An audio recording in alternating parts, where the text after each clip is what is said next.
Simple lang po, goal ko, goal is G-O-A-L, ginawa ko ng demonic. E is gamot. Kailangan libreng gamot o murang gamot. Murang gamot, medicines ko yan, kasi tutukan ko yan.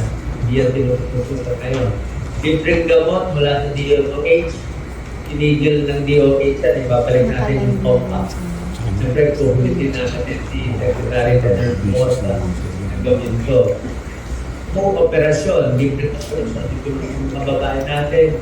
Kaya nga yung support, ilan maliit eh. Ilan ba support value may 40%. Dito sa 10,000, 4,000 lang i-cover. At least sana naman ng 75% ang ma-cover. Kung sa 10,000, 7 pa kayo ba? 25 lang.